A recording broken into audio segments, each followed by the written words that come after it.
Oftentimes we think about charging more as being an obstacle or being something that is potentially harmful to the other party.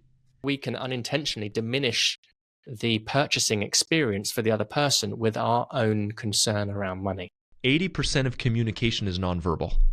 Hello, Architect Nation, and welcome back to the second part of our conversation around the architecture of value. In the last episode, Ryan shared with us an entertaining and not uncommon story of when his electrical contractor was suggesting a solution that would apparently save Ryan a lot of money, but completely missed the design intent of his design. So this launched us into a conversation about value, about how sometimes we as service professionals, you as an architect, designer, sometimes we project. It's not uncommon to project our perceptions of what value is and the things that we value upon our clients. And how can we turn these challenges of communicating architecture into actual opportunities? So today we continue that. We're going to add a couple more stories into the mix to illustrate some different angles and principles about how to meet your clients where they're at to, number one, give you the best opportunity to influence them, get your designs out there, get your stuff built the way you want it, add those special moments that you know that you can bring to projects to help get those things approved and embraced by your clients. And at the same time, create an experience for your clients where they enjoy going through the process with you of making these decisions around value. So with that, I'm going to continue my conversation here with my co-host and principal of Business of Architecture, Ryan Willard. So with that, here we go. Here's the second part of our conversation on the value of architecture, or the architecture of value. Now, before we do that, I did want to remind all of you listeners that here at Business of Architecture, we have a fine gem of an experience waiting for you if you're sick and tired of having your business run your life, of the constant stress and chaos, feeling reactive, feeling like your heart rate is racing from the moment you get up in the morning to the moment you go to bed at night. It's not uncommon for, younger architects who are starting their practices to reach out to us here at Business of Architecture after experiencing 3 or 4 years of complete, utter hustle and grind. And, there is something to say for slogging through the late nights, for, trying to scrape together enough finances to make your practice work. But what I would say is it doesn't have to be that way. One of the best things you can do is surround yourself with the people that have the kind of results that you want to get. So whether you've been in practice for 30 years or you have a startup practice, it might be a fit for you to come join us here at Smart Practice. Now, as we mentioned before, we don't take every practice. This program isn't a fit for everyone, but your next step to find out is to head over to smartpracticemethod.com. So with that, let's jump into my continuation of my conversation with Ryan Willard here about the architecture of value. We are looking for architect developer stories for the Business of Architecture podcast. So, are you an architect developer with valuable insights to share? We're always on the lookout for passionate voices in the industry to join us on the Business of Architecture podcast. If you're ready to share your journey, lessons, strategies with our global audience, we'd love to hear from you. Reach out to us to explore being a guest on our show and help inspire other architect developers on their path. We'd be interested in hearing your story, whether you're at the very beginning of your development story or whether you have $100 million portfolio of projects already in the bag completed. We'd like to hear from you if you're working with the developers or that you've developed a number of small houses or you're working at a larger scale.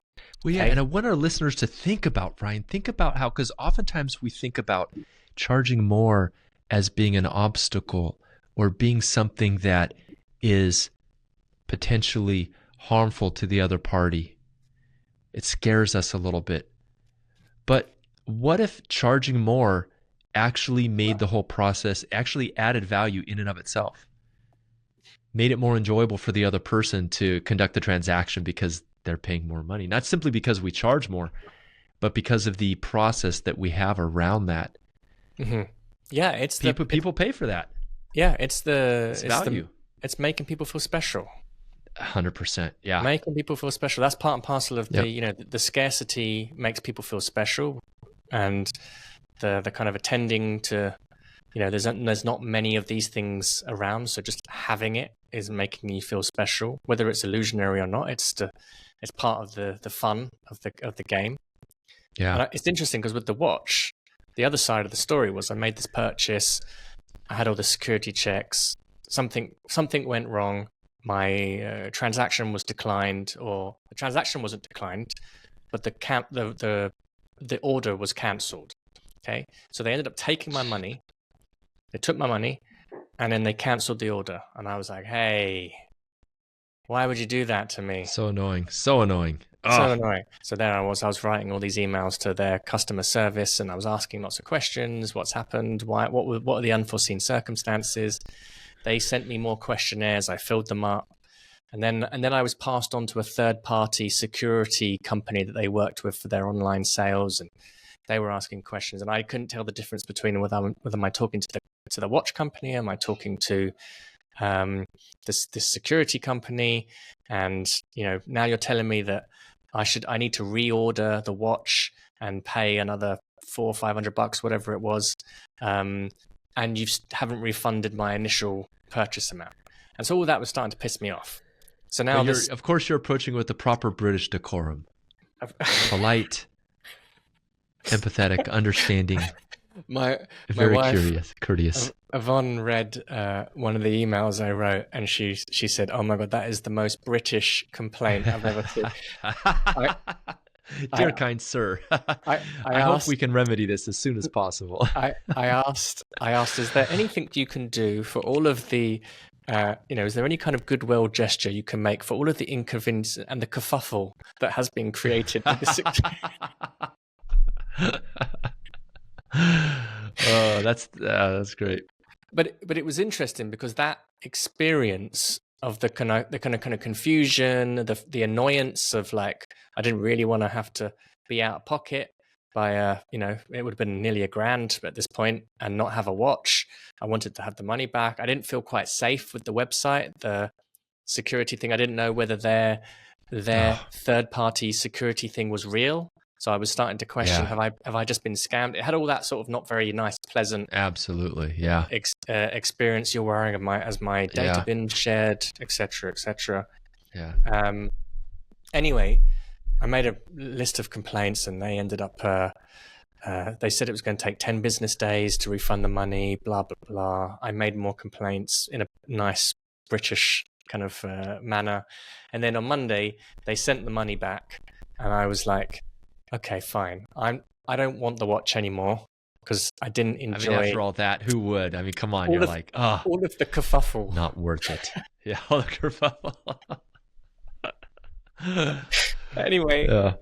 Anyway, so I was at peace with that. I was like, okay, I'll choose another watch somewhere else, and I'll put the money aside, and we'll do something else to increase the anticipation. Anyway, yesterday, the watch then shows up at the door. Wonder of wonders. It just shows up, and I'm like, oof. Okay, now you fools have sent me a watch, which effectively I haven't paid for because I've got my refund. Yeah, so. You have the money and the watch. So I messaged them and told them what had happened, and again I had to put in a lot of effort to pay for the watch. Yeah. So. Anyway, they were very gracious about it, and they dealt with it very nicely, and they appreciated my honesty, and they ended up giving me a 30% discount. So that's a nice. So all's well that ends well. There we go. In this case, there's the story about the watch that Yvonne didn't want to hear, and now I've made a podcast about it. So it's all yes. All 1 million of our listeners are going to enjoy. But go and check out Brew Watches; they're very cool. But again, I think some of the lessons here are about the kind of buying experience that we put people through.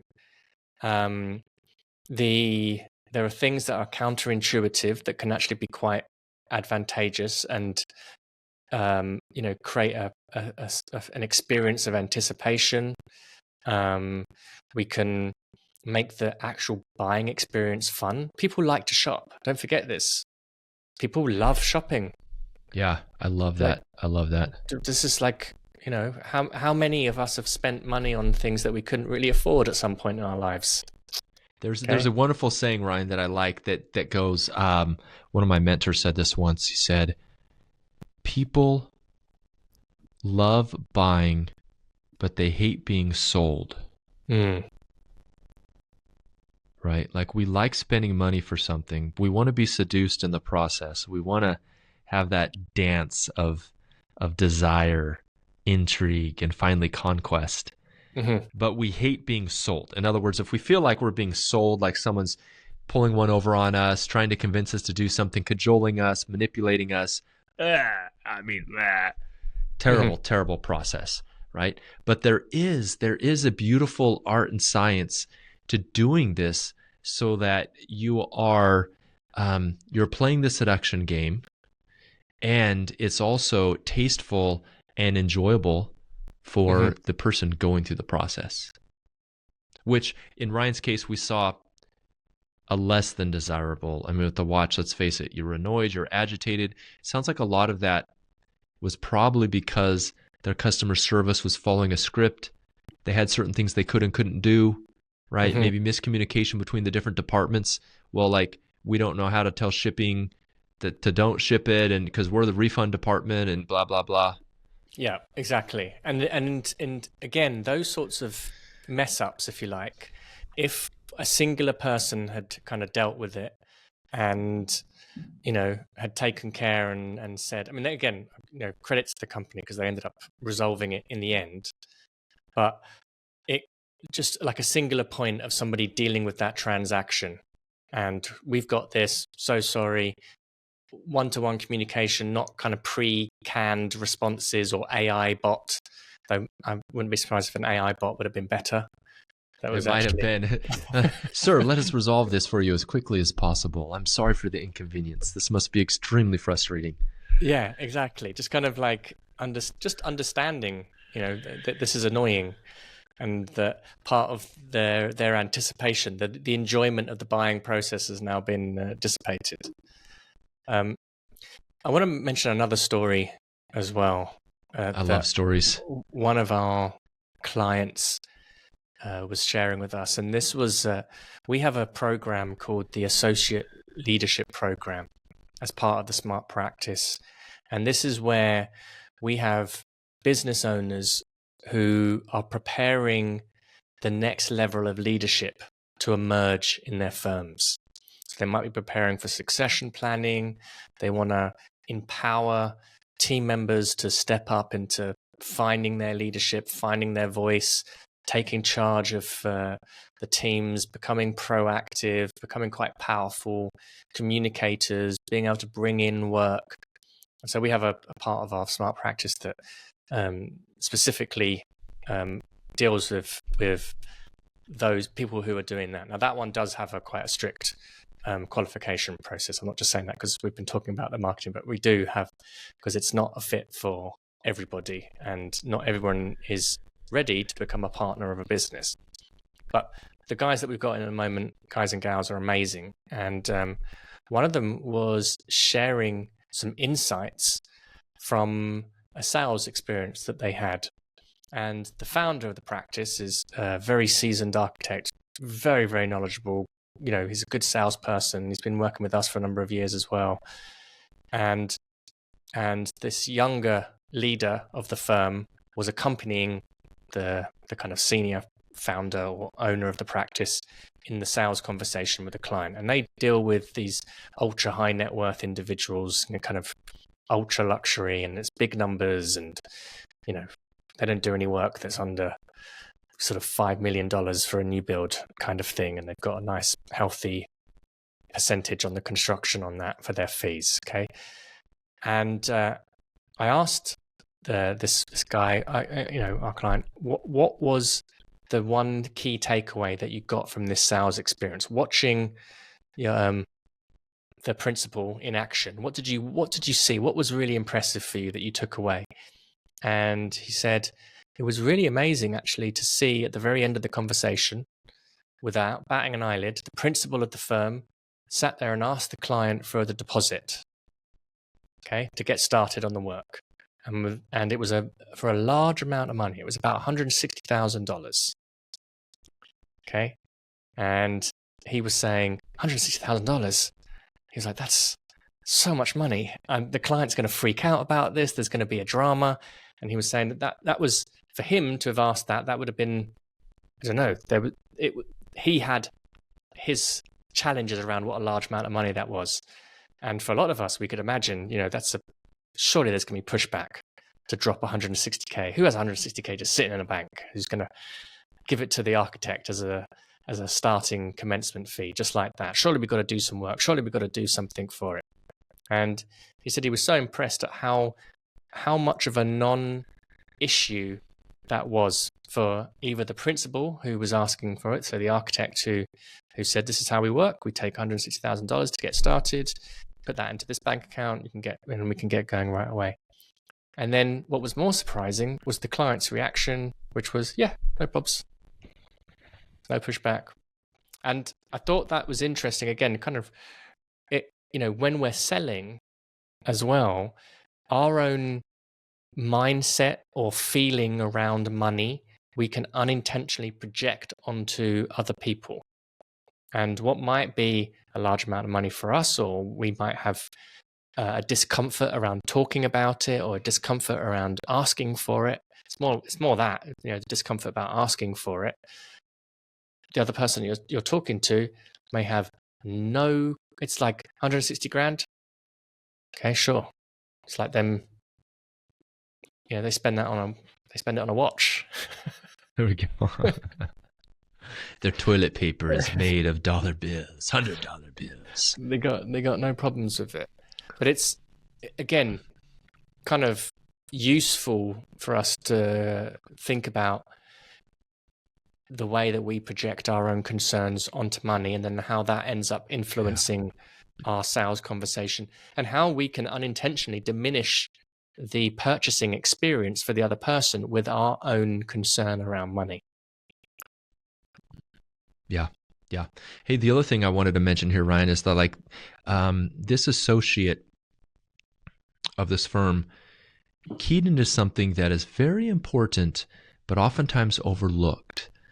And that is, in these conversations, when you're presenting proposals or making a case for your fees, or in a conversation with a client about a commission and doing a project for them, the most important thing is the energy behind the words. So if you're a nervous Nelly and you're just expecting the client to resist the fee that you're going to be telling them about, it's very likely that person will pick up on that, and it will make them uneasy, right? And this is right. So same thing happens with, I love the one of my fun shows to watch about psychology is that show with Cesar Millan. Remember, he's the dog whisperer. What is it called? Do you remember the name of that? It's called The Dog Whisperer, isn't it? Is it called The Dog Whisperer? Yeah. So the beautiful thing about it is he says there's never a bad dog. There's only I don't train dogs, I train owners. And his whole philosophy, and you can see this play out, it's so brilliant because you're like, wow, this is true. The reason why the animals are freaking out and they're chaotic and they're not regulated and they're acting out, they're maybe being aggressive and things like that, is because they're just reflecting the energy of the owner, which is crazy. And you see him do this, and you see him walk in there, and he has this calm, kind of tranquil presence, this commanding authority, and he's able to go in there with these very aggressive animals, and they sense his energy. And so they become compliant, they become docile, they become controlled, right? So this same thing, we're let's face it, we're still mammals, right? We still have nervous systems, and as a matter of fact, 80% of communication is nonverbal. So what does that tell you about communicating to another person? If you're saying the right words with your mouth, but internally your butterflies, your palms are sweating, you're thinking this is never going to happen, they're never going to go for this, well, the other person is going to pick up on all the visual cues that are happening behind the language that we're actually saying. And so I love that you brought up this example of this younger executive in the small architectural practice, where what he noticed was that the principal was embodying a calm, confident energy. Yes. Yeah. And it's that statistic about the 80% of communication, be a little bit of expand upon that, because Please do some fact checking. Well, yeah, because if that was necessarily the case, then written text would be incomprehensible. But it typically applies to cases where one's verbal and non-verbal gestures are incongruent. So Interesting. That's often where the studies are coming from. So people can pick Got up it. on something's not quite right because the non-verbal gestures are not congruent with what's being said. So something's not making sense, and people pick up on that, and then it can undermine what the message is. Which in this case is really important, because again, because exactly what you're saying, if you're sketchy and uncomfortable, and then you're acting out in a bizarre way. Yeah. Then the non-verbal communication is going to undermine what you're actually talking about and communicate something totally different. Yeah, you'll make the client uneasy. They won't even know why they feel uneasy. Yeah, likely. Exactly. So it's really important that kind of there's congruency there, and that we've got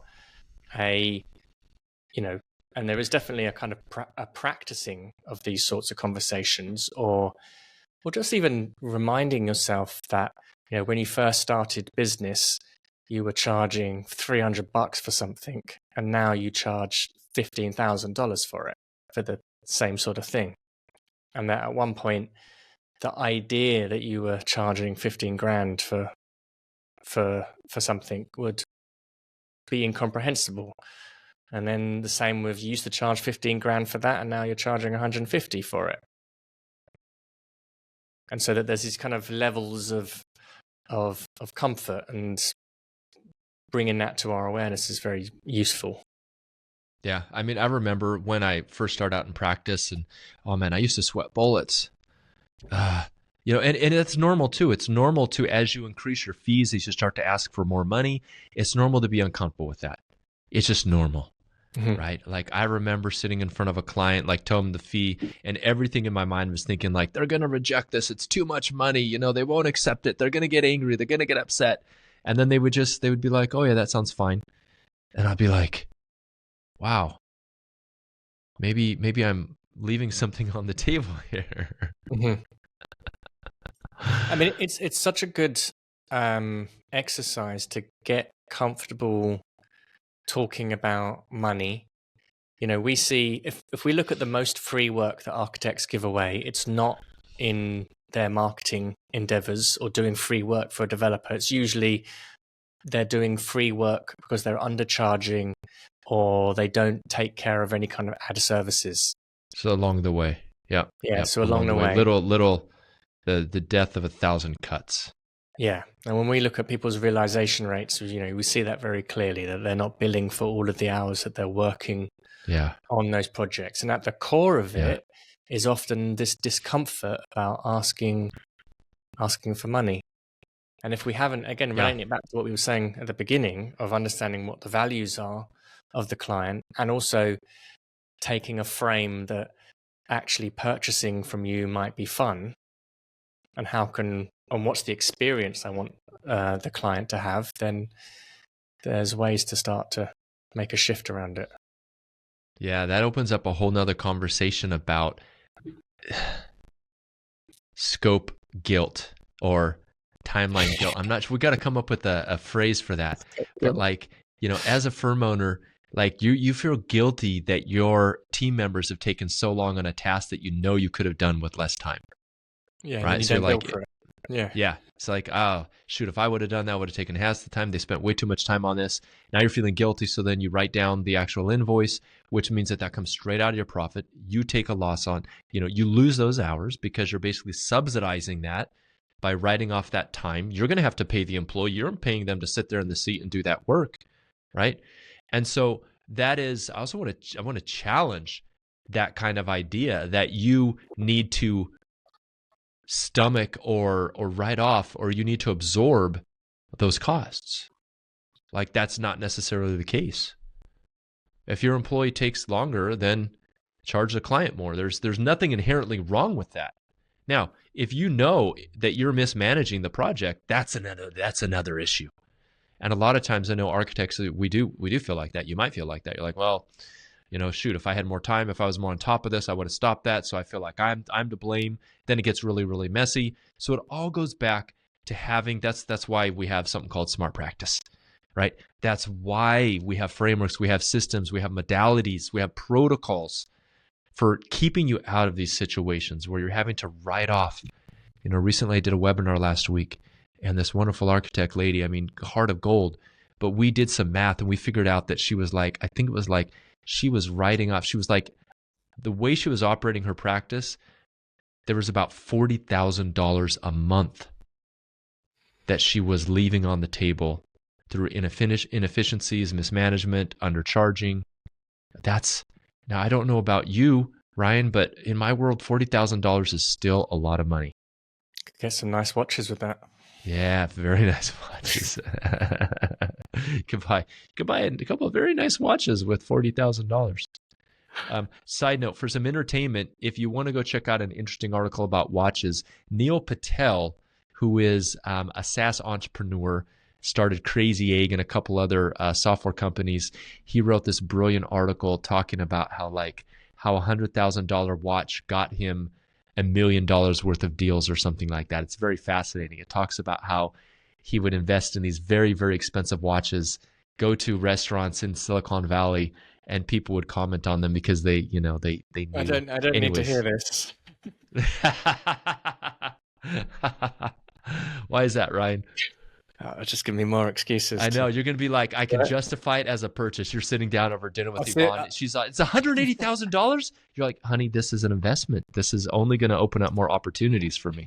I'll see if my accountant will allow me to write it off as a business investment. There you go. This is advertising, marketing. Marketing. That's the marketing budget. So Ryan, we've had we've talked about value today from a bunch of, kind of some different perspectives. Right? Because this is going to be a never-ending question and challenge for architectural practitioners is how do we capture the value? What is the value that we have? What is the value that we offer? How do we then translate our services into capturing that value so we can run businesses that allow us emotional reward, that allow us financial reward, that allow us a good lifestyle? So this conversation is never going to be ending. We could have gone on for a couple hours talking about this from different angles. But I think like today, we kind of touched on it in some different ways that we typically think about this, right? And you started off with the conversation about your electrical contractor and how he was projecting his perception of what's valuable on you. And there was a mismatch there. There was just a mismatch. And he was oblivious to it, which is not uncommon. I'd be interested to hear from the listeners on kind of innovations that they've implemented with either their kind of client experience or how they've made it fun to buy services from them, or how they've enhanced their selling process or marketing process, that it's an enjoyable engagement with the architect. We've spoken about practices who have hired hospitality consultants so that they train everyone in the office. They know how to pick up the phone like a 5-star hotel. I'm interested in hearing architects who have been really inventive with how they make the client feel special. Okay, above and beyond just doing the design. I get it. Great design. Love it. And above the sort of standard answer of like, we listen. The great architects deliver listen. Okay, yeah. We all listen. Very good. Okay, but I'm really interested in people who have innovated or they've crafted something unique or special, or they have some sort of, anything from a gift hamper that you send out to a new client to taking them out for, a safari or whatever it might be. We want to hear about. I want to know if someone's taking people on safaris. That sounds awesome. I watched as long as you're not a big game hunter. Don't be that guy that goes and kills the elephants in Africa. Come on. This is a topic for another podcast, is the film The Brutalist. Have you seen it yet? The Brutalist. Does it have to do with brutalist architecture? It does. What is it? It's a new film with Adrian Brody in it. Really? And it's about an architect. It's about an Eastern European, an architect from Budapest, who comes to the US as an immigrant and escapes the kind of Jewish persecution in Europe after the war. So kind of, lots of the architects like Louis Kahn and Marcel Breuer and that sort of vein of people that were kind of Eastern European heritage or Jewish heritage and came over and were kind of forerunners of modernism in the US. It's kind of based on that sort of plight. But it's a 3.5 hour epic movie. Wow. About an architect. And there's a number of experiences that architect goes through that we can relate to. There's some experiences he goes through that we cannot relate to, I'm sure. But it'd be good for you to watch it, and then we could do a podcast about it, because there's a... Oh, that sounds very cool. Oh yeah, love it.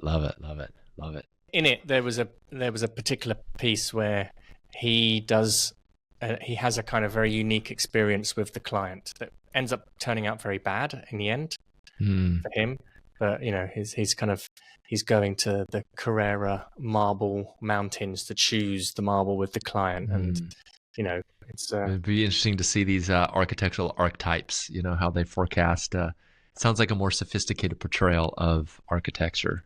Sort of architects. Sort of. Okay. Again, there's a few things on that, like the architect as an archetype in a narrative, and why it's useful for a filmmaker to use an architect as a character. And then from a business perspective, there's a lot of interesting questions that come up about that architect as the archetype, or the archetyped architect, and what it means about how we're kind of perceived generally in the public, and what's useful about it, and what actually might be getting in the way. And again, just beautiful. Reiterates the importance of what we're talking about here, of getting really curious about our clients' value set. Reach us by emailing support@businessofarchitecture.com, or you can go to businessofarchitecture.com. There's a contact page on the website where you can submit a form with the answers to Ryan's questions. If you want to be on the podcast, if you have done something in your practice that you think is innovative and interesting along these lines of conveying value, ways that you add those little small touches that clients appreciate, we'd love to hear about it. Yeah. And there's an application process, of course, to be on the podcast. And Again, we're very keen as well for people to bring some transparency, talk money, talk about success, talk about challenges, and to say something above and beyond, just focus on doing good work. Yeah. We don't want any architectural fluff here. We don't need anyone telling. We don't want to put out more podcast episodes about how great the architects are. This is a place for real conversations. We're going to talk about the real challenges, what really happens behind the scene, and at the same time understanding that there's nothing wrong with you for struggling or having challenges. As a matter of fact, this is a difficult industry, but it's a fun industry at the same time. Hell yeah. And that's a wrap. Hey, Enoch Sears here, and I have a request. Since you are a listener here of the Business of Architecture podcast, Ryan and I, we love putting this podcast together. We love sharing information as much as we can glean from all the other industries that we're a part of to bring it back to empower you as an architect and a designer. And one thing that helps us in our mission is the growth of this podcast, simply because it helps other architects stand for more of their value, spreads the business information that we're sharing to empower architects together, so architects, designers, engineers can really step into their greatness, whatever that looks like for each individual. And so here my simple ask is for you to join us and be part of our community by doing the following: heading over to iTunes and leaving a review of the podcast. And as an expression of our sincere thanks, we would like to give you a free CEU course that can get you one professional development unit, but more importantly, we'll give you a very solid and firm foundation on your journey to becoming a profitable and thriving architect. So here's the process for that. After you leave us a review, send an email to support@businessofarchitecture.com.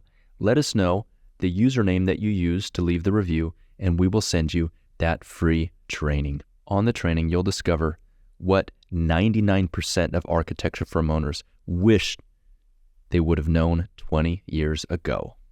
The views expressed on the show by my guests do not represent those of the host, and I make no representation, promise, guarantee, pledge, warranty, contract, bond, or commitment except to help you conquer the world. Carpe diem.